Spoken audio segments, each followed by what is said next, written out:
Hello, welcome to Soulful Living. Hi, I'm Phillip Mountrose with my wonderful guest, Noelle Panske. I'll be introducing her.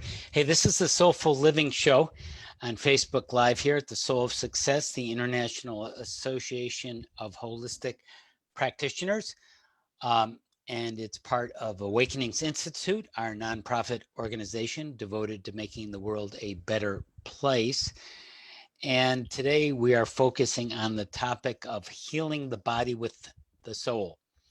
And I have a wonderful guest to help explain that, share that, inspire you, Noelle Panske. And and if you like the show, share it please with other people. Noelle is a naturopath who specializes in using functional diagnostic nutrition and transformational life coaching. And her passion for learning has led her to a powerhouse combination of modalities for her clients, and you'll get a sense of that and some very practical tips and strategies for soulful living. Stay tuned here.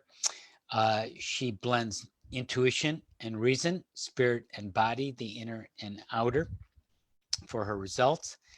And she helps many clients over the years get wonderful results.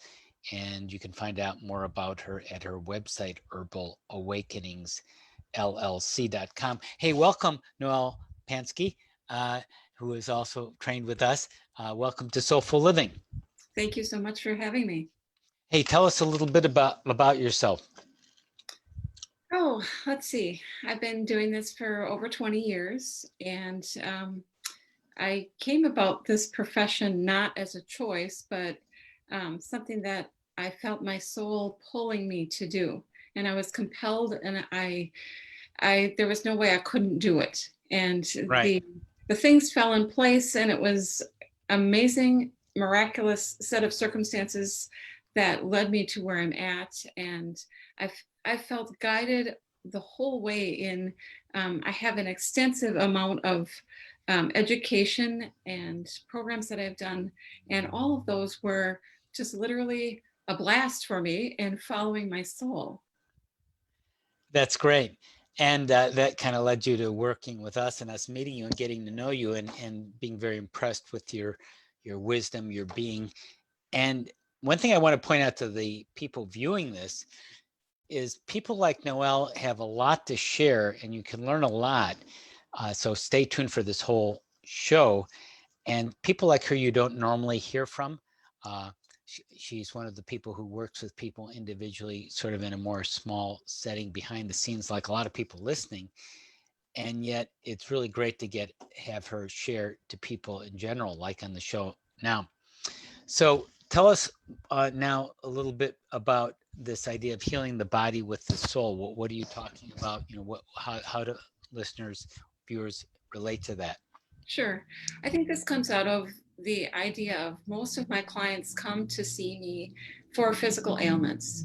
So they have no idea when they step into my office that there is anything other than physical healing.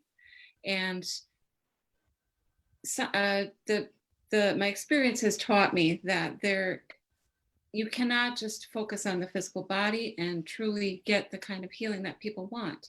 What really in people's hearts, what they want is to be able to do the things that they want to do. They want to live their life in the fullest way possible.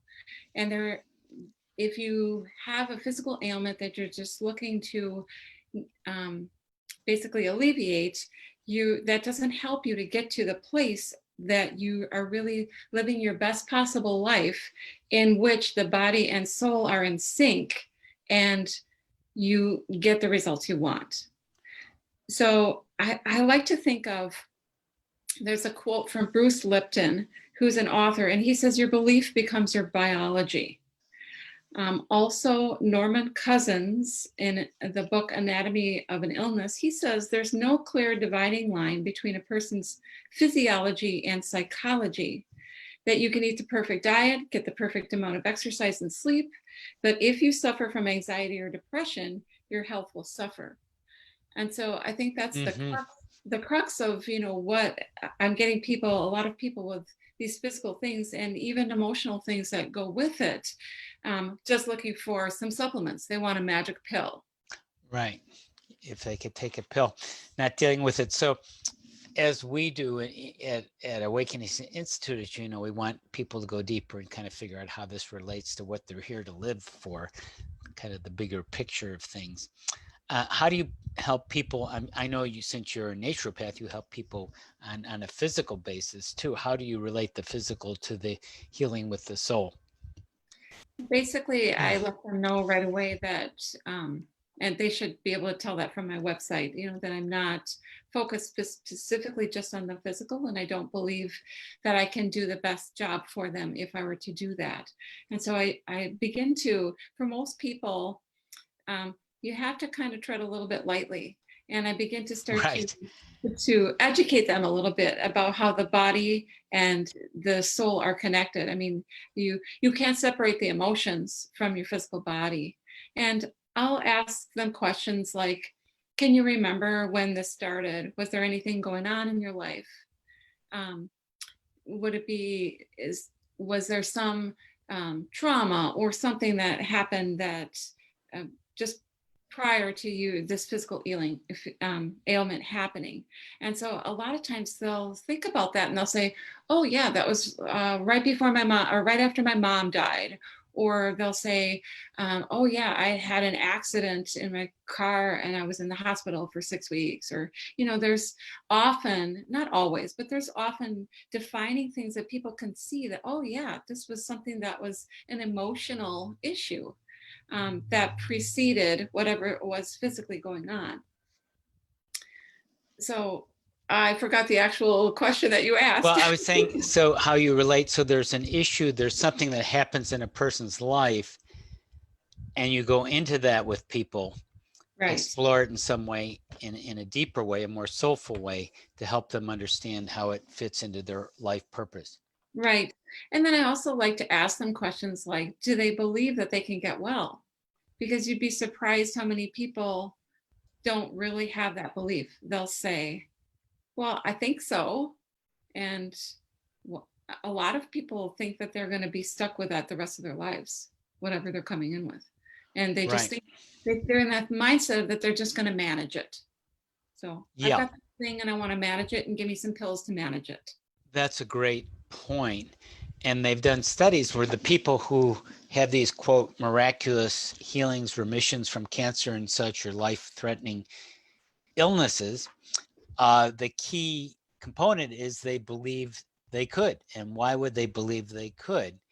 Um, how do you understand that? Yeah, I think that's essential. If we're really going to have the kind of health that we want, we have to believe that we can have that. We have to really believe it and not just say that we believe it. And I think that's another place that people get caught up in, and even myself. Sometimes we think we believe things, and in actuality, we're really kind of doing it with our mind. We're saying, okay, well, this makes sense. This is logical. Of course, I can be healthy. I can do these things and I can become healthy, and I can even, manage my emotions or whatever and become healthy. But to really believe it is something different. It's something that sometimes we have to move out some of our other limiting beliefs. We have to sometimes move out emotions that are underneath and covering up our ability to believe it.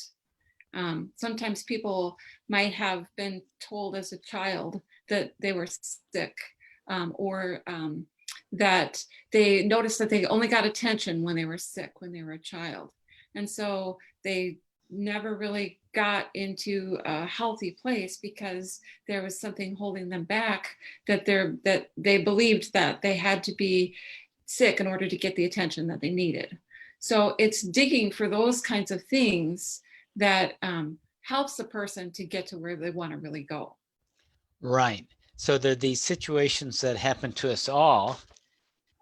They sometimes categorize that in those ACERs, those adverse childhood experience categories, where they have these surveys where certain things happen to people that are stressful when you're a child. You're abused, you're neglected, your parents are hospitalized, divorced, imprisoned, etc. Those kind of common things. And if you have one or more of those, you're subject to this, and it creates kind of a point of view from this childhood consciousness that you keep carrying forward until you heal it. It's interesting that we expect normally that our parents are going to heal us or care for us, at least, which is sometimes the case, but sometimes not the case. And when it's not, it's left over for spiritual growth, the raw materials for going further with our lives, because we all have that to, we have some of those ACEs, some of those traumatic experiences, or a lot. The good news is they all can be transformed, right? Right. And true healing is like peeling back an onion. You start with Right. whatever, with where you're at, and then you just continue to go deeper until you find your answers.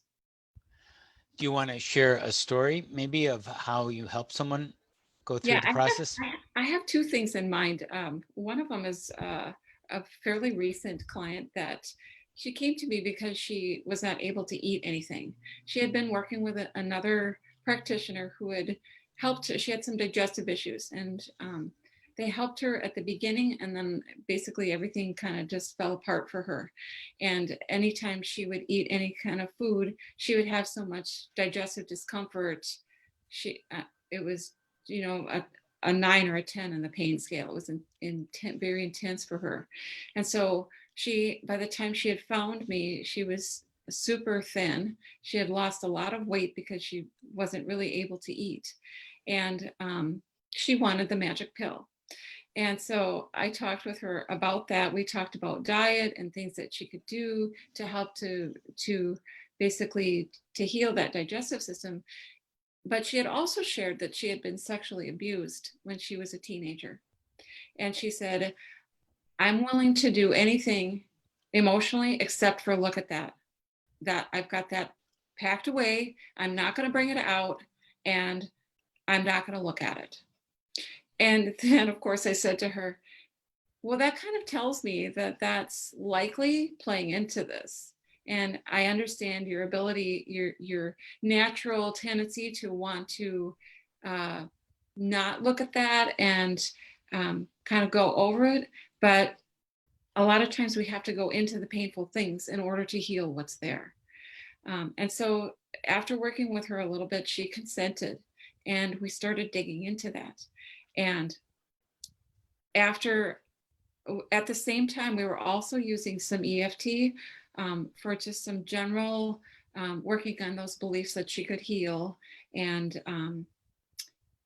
focusing in on the experiences that she was having in her body and her letting those go.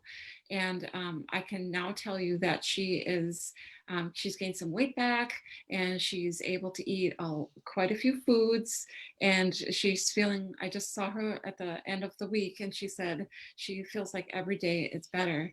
And so much of where she's at, she said, and I don't always hear this, so it was really nice to hear, she was saying she EFTs every day. And she's been working at being very consistent with it and being very deliberate in, as the emotions come up, to get to it right away.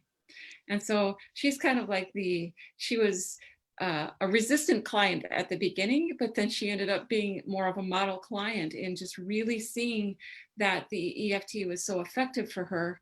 Plus, she also, part of her issues were anxiety, and her anxiety was just so bad, she was just paralyzed. And she says she doesn't even have anxiety anymore. So wow. she did her work, as we need to do. And she has definitely reaped the benefits. So how did she shift? How did she transition? And what allowed her the trust and able to move forward? How long did it take? I'd say What made the difference? well, part of it was my continuing to urge her just to gently, maybe it's time to look at this. I want you to think about when it could be time to look at this. And we actually did a couple of sessions around the sexual abuse. Mm-hmm. And I think she was in just so much discomfort that at that point she was really willing to do anything, even though she thought I was nuts. How So, long did you work with her? so I'd say 2 months. Uh-huh. How So many times? I think I only had like 3 sessions with her, and then Well, gave her that's the not many. homework to work on her own. Yeah. So, I mean, if people are listening and thinking if it would take 3 sessions to work with someone like Noelle, someone like us, or someone they felt related to get rid of this stuff, because it doesn't really go away on its own if it's deep enough, right? Right. So you generally need help some way, and maybe it's listening to a show like this might get you going on some level, but you may need more personal attention and support, which is fine to get embracing your life purpose and going forward and living fully. I really like to get my clients EFTing on their own, but I find that, we all have our blind spots, Right. and they can't always be in touch with all of the aspects of what they need to in order to heal. So then when you have somebody who is like an objective person and can look from the outside, they can often see, oh yeah, I can see where this is, this piece is important, and so we need to work with that. So I Right. do think it's really important, even for me. I have blind spots. Oh, And so, yes, we all do. so I work with practitioners as well. Right. Right. Yeah. And that's recommended. So, yeah, people, we're here to help each other. We have relationships. That's part of our body, mind, soul. That's part of our experience here on earth. We're here with other people to help us, so to try to do it on our own, which is part of the, especially American culture, kind of the cowboy culture. There's a place for that for some people in some places, but for healing and ultimate growth and harmony and self-actualization and transcendence, it really is does a disservice and is going to slow you down or even stop you in your progress. Right. I also wanted to share about another client that I had who had Yes. doctor diagnosed Hashimoto's, which is autoimmune thyroid. Right. And she had been suffering with the symptoms of that for several years. And when she came to me, she was not open to working with the emotions at all. And so we started on the physical level, and we were able to get her basically looking at labs and looking at the antibody levels to kind of give us an idea of the severity. And we were able to get those in about a half of where they were. And at that point, they weren't continuing to move anymore. And then I had that talk with her once again. I said, if you just give this a chance, I really believe that this will help you heal the rest of the way. And so at that point, she had seen that, we had the work that we had done had been helpful. And so I think she saw, okay, what do I got to lose? Even though she Right. wasn't very positive about it at all. And Well, so that's good. She trusted you enough. she did. And so we literally, I only had a few sessions with her as well. And the thing that I encourage people to do is to EFT every day, to take the basics of healing, to go through the things that increase your healing, and um, to and if emotions are coming up, to release those. And I'd say it was about 6 weeks or so we had checked our antibodies and they were normal.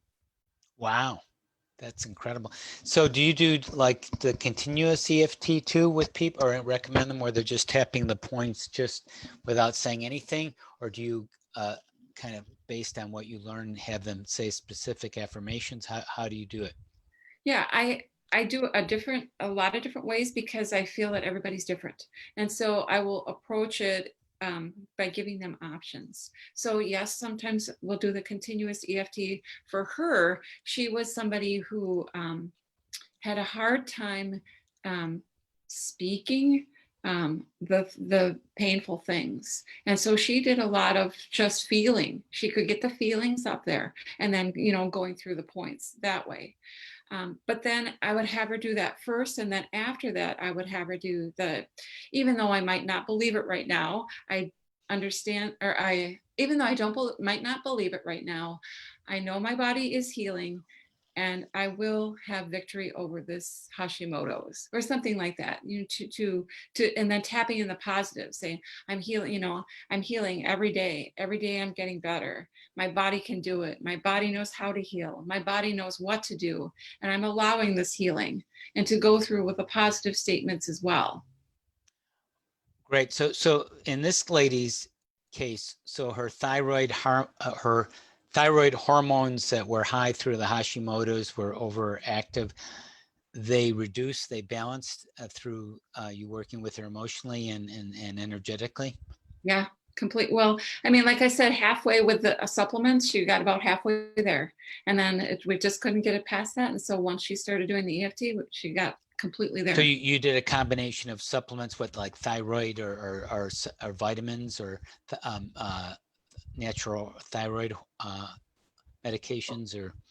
Well, okay, so here's just like I believe on the emotional level that you have to peel away the onion, body-wise, I believe the same thing. So we were looking for stressors underneath, and we basically found that she had an issue with Lyme disease, and that was Wow. fueling. So once we discovered the Lyme disease and then went through a natural protocol for that, then she was able to get that halfway there. Plus, we did a few supplements, or maybe one or two supplements to support the thyroid, but not like a natural thyroid replacement. So, because to me, that is just doing the allopathic approach with herbs or supplements. So rather than to say, okay, you have this issue, so we'll give you a supplement for that issue, I like to dig underneath that. So is it Lyme disease? Is it mold? Is there a heavy metal exposure? Is there, is there too much toxicity in the body? What are the underlying things that are contributing to this? Because it's never just nothing. So how did you determine it was Lyme disease? So I have so many tools. We did some labs. We did a blood test, and on just a standard CBC, you can get clues if there might be Lyme present, which of course is not the well-known thing. Plus, I do other testing, and which there are Lyme clues. So then you have this possible Lyme, and she had been tested by the medical field a couple of times, and they told her that it was they're going to say negative, but she could possibly have it. So, which was a weird answer anyway.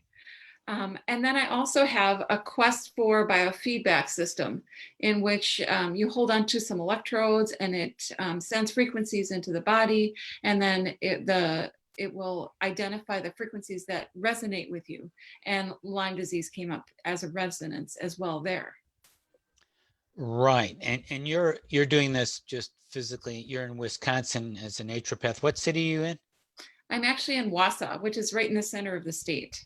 Okay. Just for people who might be considering, connecting with you. Okay. So you determine Lyme, what? Before you go on, I want to just put this little plug in here, because like the Quest, everything that I do, you can do by distance. So even we could use a DNA sample. I can use fingernails. People send me fingernails all the time. Okay, so they don't have to physically see you. Correct. Good. So you determined it was Lyme disease in this case, and with supplements for Lyme disease and the energy healing and connecting with the soul, that's what healed her. Is that accurate? Is that what happened? It is, but I do want to put my little disclaimer on there, because I'm not a medical doctor and I can't diagnose and prescribe. I really technically couldn't say I determined she had Lyme disease. I could say she was resident with a Lyme, which is Borrelia, the bacteria. So. Good. Okay. Well, that's a fun, a lot of people who have Lyme disease or know people is saying, and that can be very challenging and debilitating and hard to figure out. So that's quite a case story of connecting with some particular supplements. Are the same supplements for everyone with Lyme disease, or do you just kind of go with each person's situation? Yeah, I do go with each person's situation, but I also am a big believer in homeopathics. Oh, okay. So because the homeopathics can bypass the Lyme's defenses, the protocols that I use, that's kind of the focus of it. Because if you use herbs, most of the time the bacteria become resistant. And it's something that I haven't had a whole ton of lasting success, but the homeopathic approach, the idea is that you clear the body of the Lyme, then you follow up with a protocol for passive resistance, which in effect doctors that work with us all the time say that they've never had anybody get it again. So it's like the homeopathic version of vaccination, although that's not So it really, permanently cures the condition. it does. And That's so, incredible. So although, how much of it was the homeopathics, can you tell, and how much of it was the EFT and the soul and energy work? I mean, is there a combination, or how do you evaluate that? well, I don't think that we ever really achieve healing without the work with the soul. So I really think that it was, I would say 50-50. Yeah, so, and it's all integrated anyway, so it's all interconnected. I mean, it's hard to know if you could really separate them all, or just get it. I mean, could you get the same results without the energy work by just giving the people homeopathics? I can say that that's a I good mean, it's question. theoretical. It's hard to know because, Right. So, the homeopathics work on a deeper level also, because their energy, their, I think that the protocol that I use, even if I'm not doing outward energy work, I'm using the energy signatures in the homeopathics to get at those emotions. mm-hmm. So I don't think I ever do any of my work without getting to the emotions. Great. So that takes us back to getting to the emotions and the healing the body with the soul. And this is Noelle Panske. I'm interviewing her, Phillip Mountrose, Soulful Living. You're watching too if you tuned in late.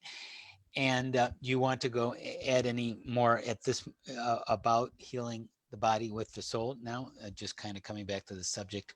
I have just one other disclaimer though, because I know you used the word cure before. And so one thing I can say is that in my naturopathic world, that is not a word that is okay for us to use. So we don't ever cure anything. That's for the medical field. So what we can say is that, the person should not get it again. Okay, So, fair enough. and then I also had a practical tip that I wanted to share, Yes. in that no matter where you're at, this is something that I use often to instruct the person to, when they get alone with themselves, and to just get in a relaxed position and begin to breathe in some clear, pure energy, and to exhale the things that they don't need, any of the stresses and tensions of the day, and then to focus on the area that's hurting, or that the area that their issue is in, and just start to breathe into that area, and just ask your soul, what is it that area wants to tell you? Mm-hmm. Are there some emotions there? Is there something there? And just to take a relaxed approach. And a lot of times things will come up that's quite surprising to them. Maybe they have some unforgiveness, or there's Mm-hmm. some sort of emotional connection that their body will tell them. And I think it's really great. I try not to do all the work for my clients, Right. because we we don't, as much as we need assistance, we also need to be able to work with ourselves. And so I think that it's important that if you have a physical ailment that you're wanting to have victory over, to really get in touch with yourself and ask yourself, what is it? What do you need to get at? What is that part Mm-hmm. of your body want to tell you? Mm-hmm. Right. That's excellent. So what do you recommend, Noelle, for people who want to realize their dreams in spite of having a lot of challenges right now? Well, it's interesting because it kind of goes both ways. It's hard if you're very sick. It's hard to have soulful living. It's hard to snap out of that negativity and that place of feeling hopeless and all of that. And then on the other side, it's hard if you're not going to address the emotional things. So as we've discussed that they work together, I think I forgot your question. I went off on a tangent. Can you ask me that again, please? Well, if people are struggling now achieving, realizing their dreams, Oh, uh, yes. what do you recommend for them if a person's in a challenging place now? Yeah, I think that to continue to get to a place of asking yourself what you need, and to get in touch with and allow yourself to feel and allow yourself to dream, because we Mm-hmm. so often we shut that down because we don't think it's Mm-hmm. possible, or we think that we have all these responsibilities. But to allow ourselves to dream and to do whatever it takes to get to a point of where you're willing to go after those dreams. Mm-hmm. Right. That's great advice. A lot of people I know, when I talk with them, that they're it's kind of an all or nothing or perfection thing. They have to kind of figure it all out or have this wonderful everything happen to them, and it doesn't really work that way. Right. There's a lot of little steps and a lot of unknowns and a lot of trusts, and as you said, allowing yourself to feel and dream, and then just moving out into what, hey, here's what I'd like to happen. I'd like to feel happier, more joyful, more in the flow, which is soulful. And I really don't know how it's going to happen. I don't have a clue. In fact, we often don't. That's often the case. That's pretty normal. Once you realize that's normal, that's kind of comforting. Right. And then, hey, what can I do today? I don't know what to do today. Well, what's one little thing you can do today? Well, I could breathe. I could breathe right now. I Right. could relax. I could listen to this podcast. I could listen to this Facebook live show. That's, I could talk to someone, Right. and that's how it all, and you do that enough over enough days, enough weeks, enough years, and your life will miraculously change. Right. And I think that, here in America, we're not really great at spending time with ourselves. We have Right. a lot of distractions. And one of the things that's really important is that we can enjoy our own company. Right. So rather than to always be deflecting, and to be with ourselves is how we figure out what's going to fulfill us. Right. Right. It's that, we're so focused on other people and what people think of us and how to connect with others and what's going on with other people. We forget about ourselves, and then we worry about ourselves instead of being with ourselves. Right. Right. So as we're getting close to the end here, what are some important things, Noelle, you've learned in your work? Oh boy. Some important things: to never give up, to always move forward, even if you don't know the answers, um, to take what you do know and move forward in that, and the answers will come. They will come. And you've created an incredible life for yourself, following your dreams, following your passions there in Wisconsin and online. It's really great, the work that you've done. I feel like so blessed. I really love my life. I love my work. And I could not have had this if I hadn't been willing to, take a chance and step forward. You took So the chance, and we're glad you did. And how do people connect with you if they want to go further with you? I actually have two websites. I have the herbalawakeningsllc.com, where they can go on there, and if they like what they see, I offer a 30-minute kind of like a discovery call, where we can talk and see if maybe we're Uh-huh. good to work Free together. free consultation. Right. Herbalawakeningsllc.com. Right. And then I also have another website, which is Heart Awakenings. And it's heart-awakenings.com, in which I offer a 4-week, it's based on EFT, and it's a 4-week journey to opening your heart. Oh, And wow. Okay.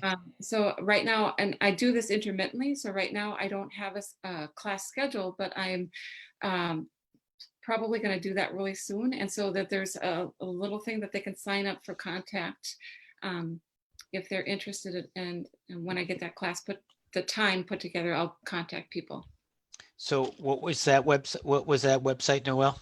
It's Heart, HEART, and then dash, like the dash across, Mm-hmm. and awakenings with an S.com. Heart Great. Awakenings. Yeah, that sounds great. Well, anything you want to share in closing here, Noelle, and the Soulful Living Show? Noelle Panske, naturopath and holistic life coach.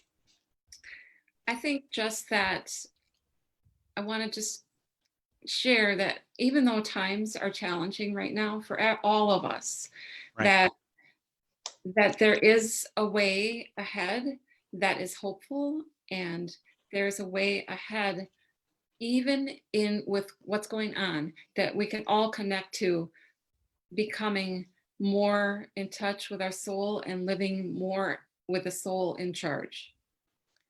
Right. That's well said. That's very inspiring, wonderful words. And thank you very much, Noah. That was great.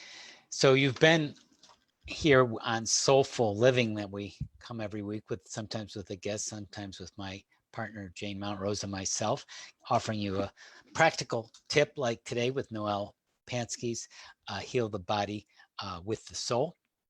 And if you've enjoyed the show, please share this, pass it on to other people, and to focus on the tip this week. And if you want to know more about us, Phillip and Jane Mountrose, go to gettingthru.org/holistic, gettingthru.org/holistic. And we also want to know that we value your support, and tuition for our courses and programs help to make the world a more loving and creative place, which is what we're devoted to in our nonprofit organization, Awakenings Institute. So thank you so much, Noah. That was great. Until next time. And thanks so much for having me, Phil. You bet. Soulful Living. All right.